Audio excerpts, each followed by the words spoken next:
Welcome to Costa Rica. My name is Johnny from Johnny Knows Costa Rica. Today we're going to talk about getting a bank account and what that entails.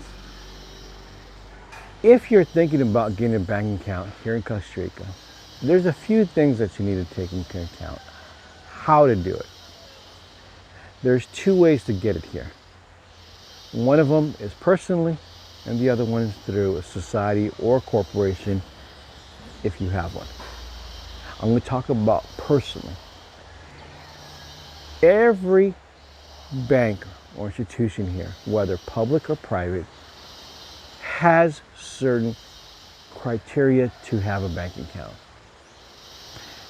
Obviously your ID, the origin of your funds, being where your funds came from, how your funds are distributed, how often. They ask you a number of questions, and I'll put it in the description, the things that you need for private banks. What you need before you go in there. Because this is what happens when you go in there and you're not prepared.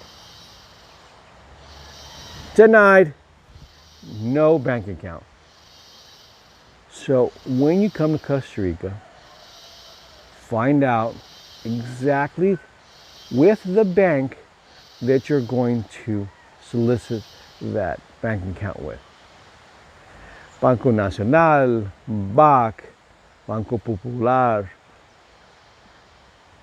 Swiss, all of them have different policies. Ask before you come. And ask to say, I'm coming from the US. Make sure you get a contact who you're working with. And say, I'm coming from the US, what documents do you exactly need? Making sure that you have those documents, because I don't want you to get upset when they don't give you your bank account, because it happens. Now, I'm going to tell you a little secret. Now, if you decide to go through the corporation to open up a bank account, it's actually a little easier. It's still got some quirks and screws that you're going to run into, but it's actually a little easier, because a corporation, it's kind of, think of it as an identity that is proven. They know where it's at. They have a lot more information.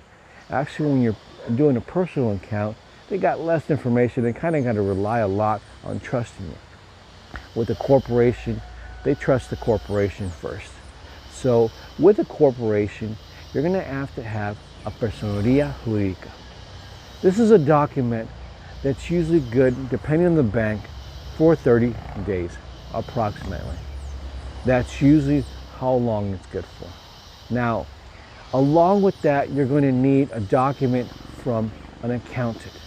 So finding a good accountant for this document, you're going to be needing that, because there's going to be a whole state of accounts, how things are ran, what your projected thing is, how much money you're going to be, all these factors. Now, and then there's a third piece to it, which is the lawyer.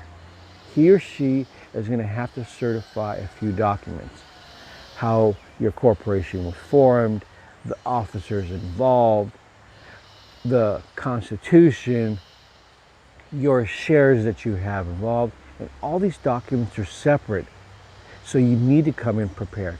Now, the other thing that you want to do, especially if you're going to use this as a business purpose, then you're going to also have to know, hey, you know what, do I want e-commerce or no e-commerce? Things like that. And you might say, you know what, Johnny, that's a lot of work to go through. It's Costa Rica.